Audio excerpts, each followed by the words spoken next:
Hello, my name is Emre, and today I'm going to represent our group project for the lecture Introduction to Image Processing. Our group is the Metapod, the Pokemon.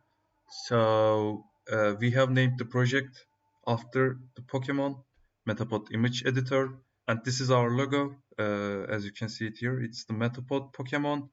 Not very creative, I assume, but anyway. So first things first, let me tell you that we are going to submit our code and other files as a zip file. Um, you have to extract them first to any location, directory. Um, when you extract it, you are going to see a directory with the name Metapod image editor. You open it and you are going to see another subdirectory with the name image editor. The code and other files are located here. You can run the project with a command line interpreter. You have to be in this directory in order to run the main, the project. Anyway, so we have created a README file that shows how you can run the project. Also, how to use documentary that briefly explains how you can run the project. So we have also created a requirements file that contains the versions we have used for different packages like NumPy and OpenCV. We have used the latest versions of them, so I think you can install them. This is a precaution actually that if somehow the project fails to run because of package dependencies. Anyway, so you can install the packages with command pip install -r requirements.txt. It's going to tell me that they are already installed, so it might look different on your system. But anyway, after this, you can run the project with the command python main.py command. So as you can see, when you first time run the project, it's going to look kind of empty. There is an import image button that expects you to or helps you to import an image. This rectangular area with light color compared to its background is called the image canvas. It's provided by the tkinter package of Python, the standard graphical user interface package of Python. The image is going to be shown there. The edits are going to happen here. Let me show that. Its class. It's under its name image canvas class. It's actually an object, a frame object that provided by the tkinter. The file is called canvas.py. There are various functions or methods such as showing an image.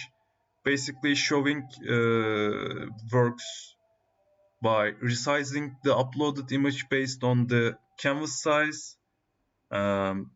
with a ratio, and it's going to show the image there.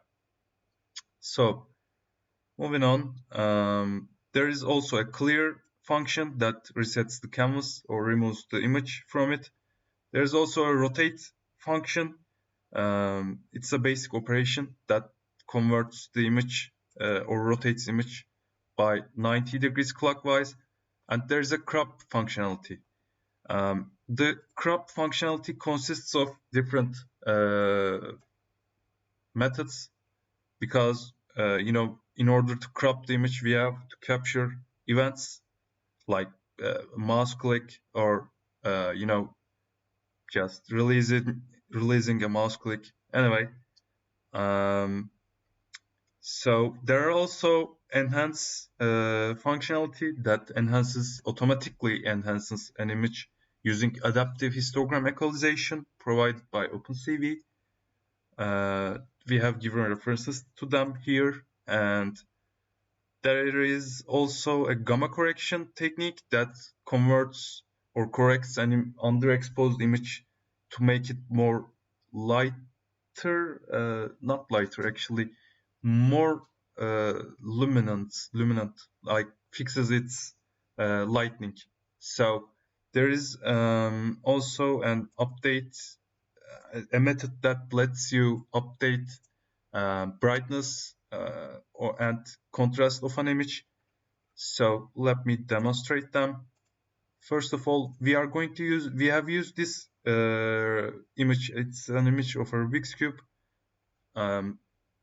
as a testing. I don't know why we have selected it in the first place, but it looks like a good candidate because there are many colors on it, different colors, so we can clearly see what we are doing with the filters and so on. So let's import it.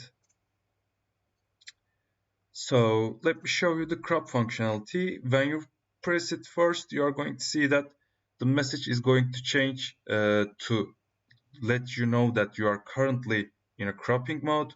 You can exit it by pressing the crop button again. So when you move your mouse pointer on the image canvas, you're going to see that your cursor is going to change to a plus sign. So in order to crop it, you first click on a location and you drag your mouse while clicking the left click. So as you can see, it crops a rectangular area, a region of interest based on your selection. So when you release the left click, the image is going to be cropped. So that's basically it.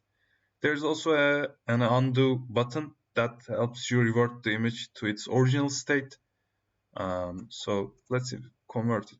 You can actually apply different operations and filters sequentially, but I'm going to show them separately so that it's more clear.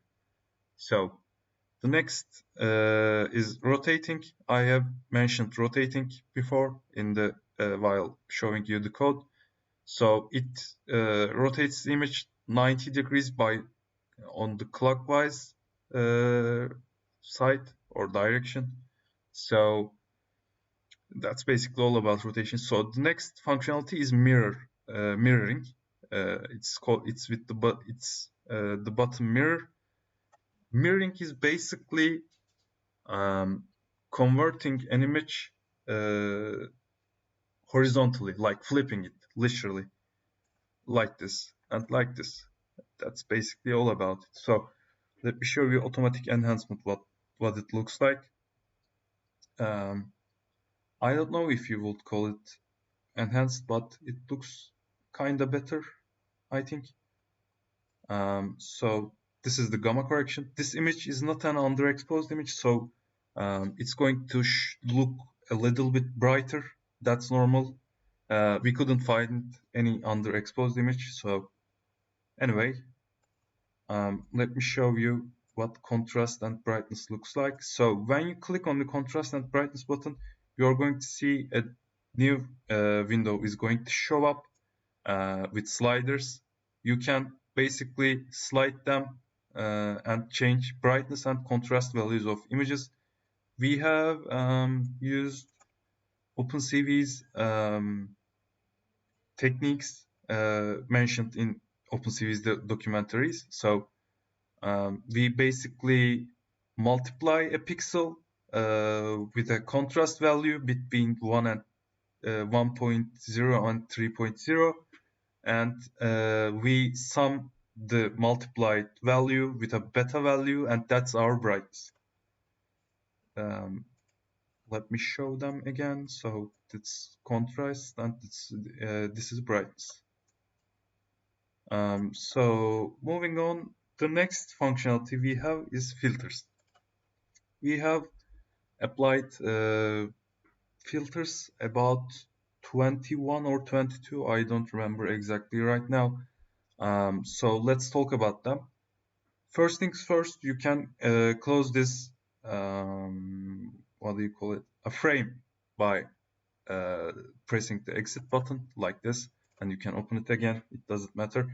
So let me show you what the cartoon filter looks like. when you press on it, you are going to see that the image is like from a cartoon. The approach is simple. We detect and highlight edges of the image, then filter it, and then merge these two images. That's basically all about cartoon filter. Also, you can apply different filters like this sequentially. It only applies a filter one at a time. So in order to save it, you can press the exit button. It's going to be applied on your image. Currently, it's not applied. It just shows you that how it looks like with this filter when the filter is applied. So next filter we have is the sketch filter. This effect makes the image look like it was drawn with a pencil, I guess. So first we convert the image to a grayscale. Wait, let me show you the code of it. The filters and their implementations are under the file with the name filters.py. So the sketch filter, we first convert the image to grayscale. Then the details are clarified. Later, we blur the image, and we invert the image, the blurred image, so that we obtain an image that looks like this. It looks like it was drawn with a pencil. Moving on with the next filter, we have the bright filter. The bright filter literally makes the details in the image better. We have used OpenCV's detail enhance function with sigma s value of 15 and sigma r value of 0.25. We have chosen them with trials and errors. That's basically all about bright filters. So the next filter we have is the vintage filter. Vintage filter looks like the image was taken like a century ago, I assume. We have used this matrix called sepia. I don't know how it's pronounced. Anyway, so after we have created this matrix, we begin with applying this matrix or transforming it. Then we darken the edges of image, the obtained image, so that the center of image is more clear. It basically looks like an old image. We also apply Gaussian kernels on it, as you can see them here. We apply them separately by the x-axis and y-axis. We also multiply them, and this is our kernel. We obtain the kernel, and that's basically all about the vintage filter. So moving on with the next filter. Next filter we have is called the purple. It's very obvious actually. It directly converts the image to a purple, to look like it's purple actually. We also implemented a purple matrix. You can see it here. Then we randomly apply it to the image, and the hue and saturation values of the pixels. Then the hue and saturation values of pixels and the pixel values in BGR format are changed so that we obtain this purple image. Next image we have is called the avatar filter. It basically converts the image to a bluish looking image. We create we also use a matrix that helps us obtain this image. The next filter we have is called the orange filter. So you can see its code here. We basically manipulate pixel values of images such as like the blue value, blue pixel value, green pixel value, and so on. So when we change these values and we blend the images, we obtain an image that looks like orange, but actually we preserve the original colors of the image, but it looks like more orange-ish image. So moving on, the next filter we have is called the RGB filter. It is actually simple. We divide the image by 3. From the left, we start with converting the pixels there to red, and the middle part of the image is converted to green, and the right side of the image is converted to blue. That's why we call it RGB. The next effect we have is called the chess effect. It basically gives the look of a chessboard to image like this. There are small squares and so on. That's basically all about chess effect actually. Let me check if I'm missing something. No, actually I didn't mention this. We change the tiles or create the tiles with separately on y-axis and x-axis so that we obtain a chessboard look. That's basically all about chess effects. So the next filter we have is called Kelvin filter.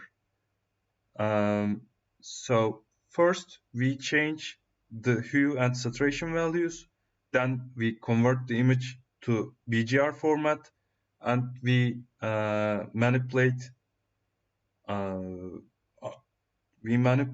the pixel values. Then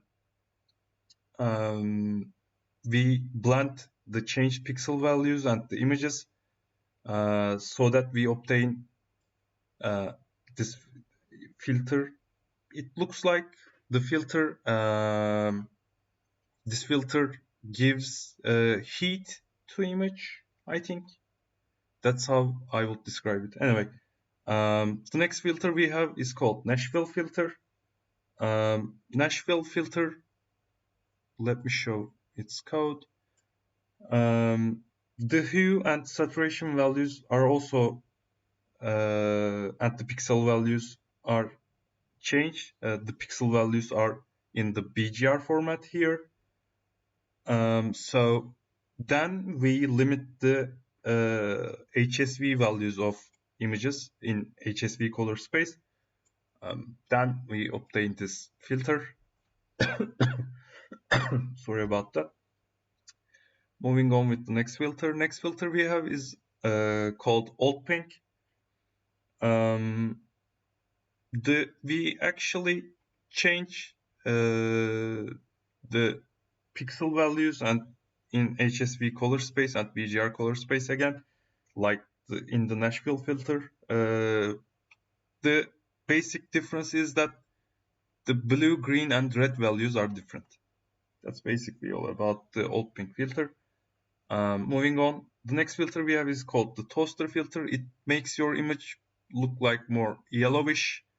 We basically manipulate values of, we actually limit the ranges of HSV values in color space. Then we actually limit the values separate times so that we obtain this filter.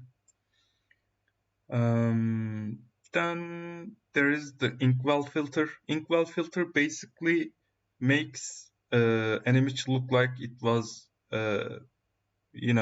drawn with an inkish, with using an ink, ink pencil. I don't know what it's called. We also did the same techniques in Old Pink and Kelvin filters, like filtering and changing, manipulating hue and saturation values and limiting. And that's all. Moving on. The next effect we have is called the pixel effect. Actually, it's called pixelate. We basically convert the image to bigger, pixels. We group pixels actually with interpolation. We decided to use 8 1 of 8 width and height values, so that we resize the image first, then we resize the pixelated image to its original original dimension, so that the image is pixelated. Moving on with the next filter, it's called the noise filter. It basically converts the image. It actually looks like the vintage filter, but the main difference is that we add noise to the image. Like, as you can see, there are many random pixels, like white. They are white. That's basically all. Actually, the noise filter also uses the sepia matrix and the vintage filter. We also, as I told you, randomly add noise to the image.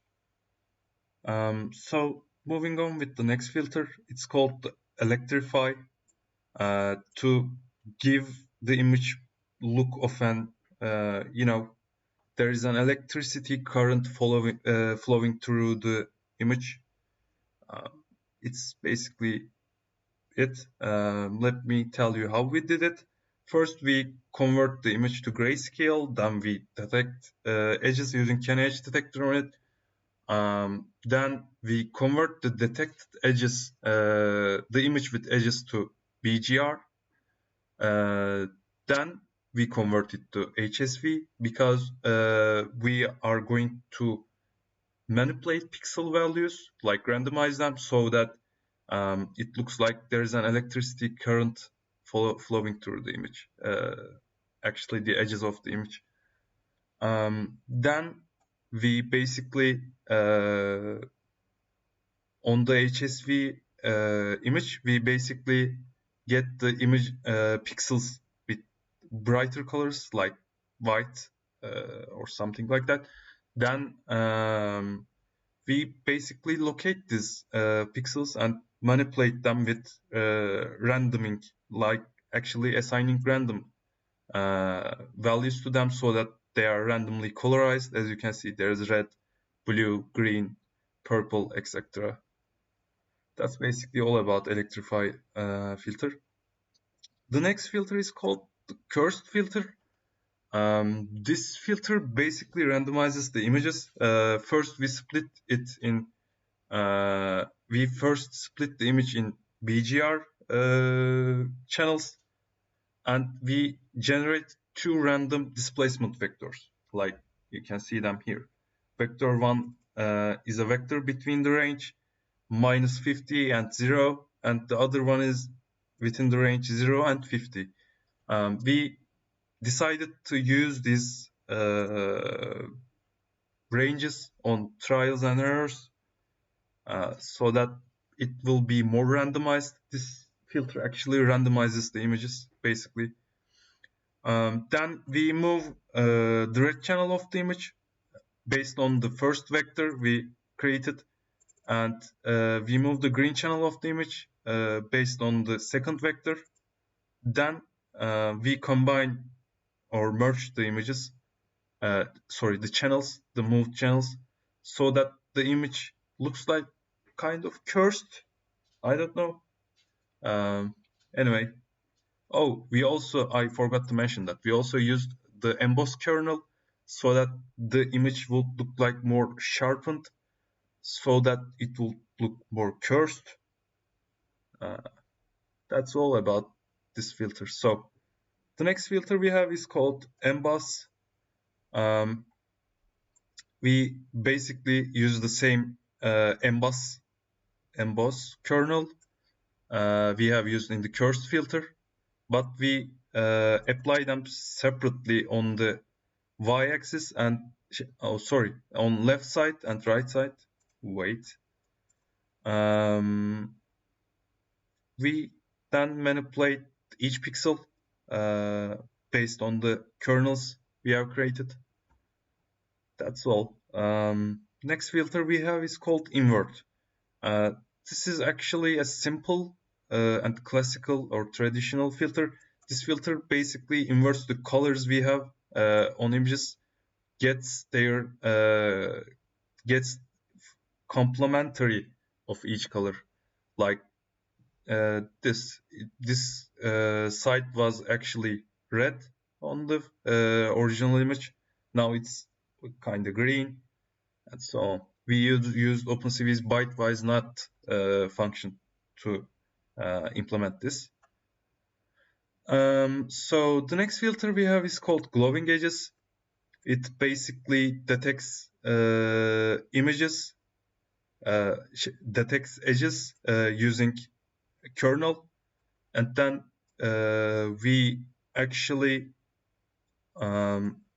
get the images sides like this, like edges, and these edges are colored so that they look like edges of the image looks like they are colored or glowing.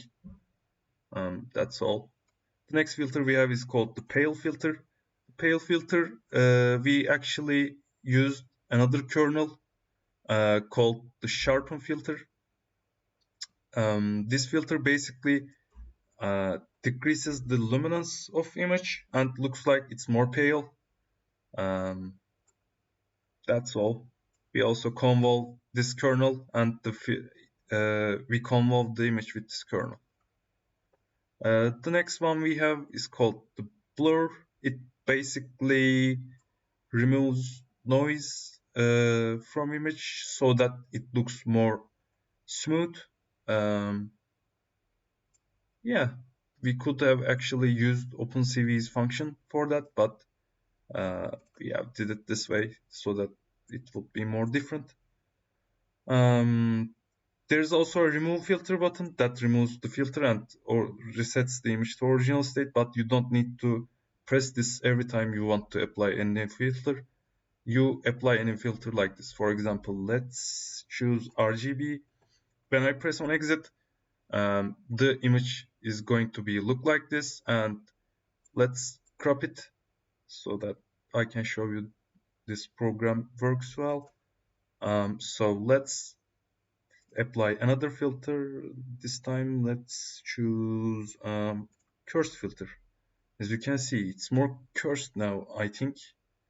Now let's save it. Let's call it really cursed image. So as you can see, it's saved here like this. That's basically all about this presentation. Actually, there's not much more to talk about, I think. I hope I didn't forget anything. So thank you for watching or listening to me. I hope you like this project. And that's all. Goodbye.